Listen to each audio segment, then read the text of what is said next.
Много лет она работала в музеях Чебоксар и Новочебоксарска и при этом сама создавала произведения искусства. Выставка работ художницы Валентины Илем открылась в музее чувашской вышивки.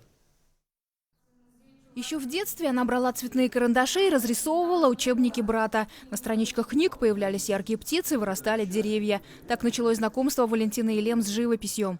Потом, конечно же, была художественная школа, Чебоксарская художественная школа №1. Она была единственная в Чебоксарах. Вот я с южного поселка ездила через весь город. Потом была работа в Национальном музее, подготовка к первой в жизни Большой Волге.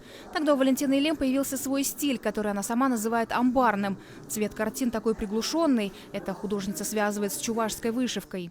Я когда увидела первый раз вышивку чувашскую, у меня там вообще все, можно сказать, сознание даже перевернулось. Настолько это было очень красиво, интересно. Вот как это такой вот цвет найти, достигнуть. Это очень-очень сложно. И я его пыталась через вышивку. А вышивки же там приглушенные у нас тона. Даже в современных картинах у нее перекликаются тона с цветами чувашских орнаментов. Хотя в последнее время Валентина Илем увлеклась натюрмортами. Здесь уже более радостные краски, яркие.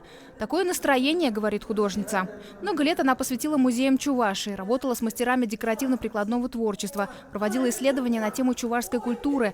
С докладом ее даже приглашали в США. Тема ее исследований как раз народное творчество, изобразительное искусство.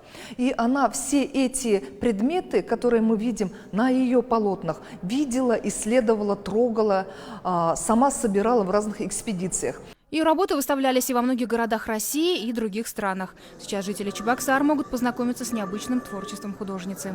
Наталья Егорова, Надежда Александрова, Вадим Владимиров, Вести Чувашия.